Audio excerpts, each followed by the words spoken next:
गाहायनि आथायजों लोगोसे गुबुन गुबुन बिबानगिरि बिथांमोन बेवहाय नुजाफैनाय जोंनि रायजो सभानि एमपि रोनग्रा नार्जारी माधव शेट्टी बिथाङा बिटिसिनि निर्मल कुमार ब्रह्म बिथाङाबो आगोलनि एमसिएलएमोन आरो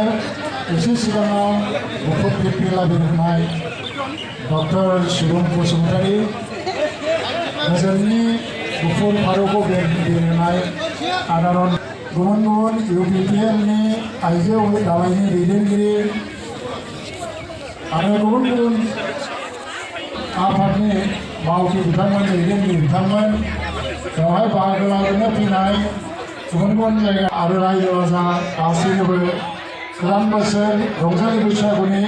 मुङाव आङो गिबि गिबियावनो आंनि गोसो गोरबोनिफ्राय खुलुमनाय जासिहरबाय आरो गाहाम हामलायनाय जासिहरबाय। लांदां बैसागुआ फैनो जोंनि बैसाग 2000 जेब्लानाखि जोङो बे हाबाफारिखौ जागायदोंमोन बेवहाय 25,000 मानसि फैनानै मोसाफैदोंमोन। जोंहा गिदिर प्रग्रामबो गैयामोन फोथार गिदिं मोसानानै जों बैसागु बरायनानै बिदाय लाना थांदोंमोन। नाथाय नेक्स्ट इयारनिफ्रायनो लांदां बैसागुआ बाहागो लाग्राफ्रा बांनायनिफ्राय बांदों कम्पिटिसन जालांदों लासै दिनै आसामनि खना खनला गासिबो जायगायाव लांदां बैसागुआ खम जाबाय। मानसिया जोनोम जानाय लोगो लोगोनो बबेबा मृत्यु बेबा समाव रंजानो लुबैयो बबेबा समाव जानो लुबैयो बबेबा समाव लोंनो लुबैयो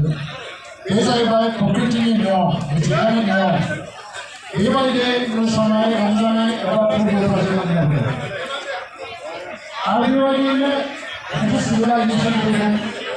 सिभिलाइजेसनजों लोगोसेयैनो थुनलाइ फैदों धोरोम फैदों